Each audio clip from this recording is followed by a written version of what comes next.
কোথাও যেতে গেলেই না 10 মিনিট ধরে আলমারি খুলে ভাবতে হয় যে কোনটা আমি পরবো, কোনটা আমার গায়ে ফিট হবে, কোনটা না হবে। কিন্তু জানি যে আগের কোনো কিছুই আমার গায়ে ঠিকঠাক হবে না, তবুও একটু ভেবে চিন্তে ওই দুটো জামাই আমি বার করি, যে দুটো পরে আমাকে প্রায় লোক আমাকে দেখে, এদিকে যাচ্ছি ওদিকে যাচ্ছি, কোনো ব্যাপার না। তারা আবার মাঝে মধ্যে জিজ্ঞাসাও করে।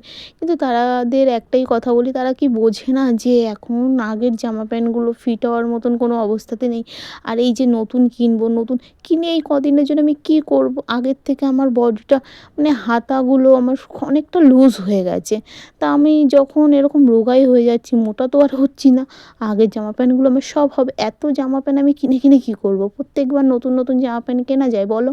সে আমি হোক বা সবাই হোক, সবাই তো আর নতুন নতুন সবসময় জামা প্যান্ট কিনতে পারে না। যারা এই কোশ্চেনগুলো করে তাদের মাথার মধ্যে একটুও বুদ্ধি নেই না কি আমি বুঝি না। তা আমি রেডি হয়ে নিয়েছি, আজকে ছিল আমার চেক আপের ডেট, সেই দুজনে মিলে যাচ্ছিলাম ডাক্তারের কাছে।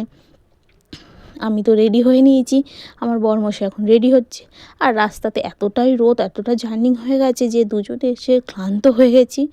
এসে দুজনে খেয়ে দিয়ে ঘুমিয়ে পড়েছি। আর আসার সময় সবজি রেখেছি, আমার না সবজি বাজার করতে খুব ভালো লাগে। আসার সময় সবজি রেখেছি, আমি কিছু সবজি নিয়ে এসেছি, সেগুলোই প্যাকিং করে রেখে দিচ্ছি।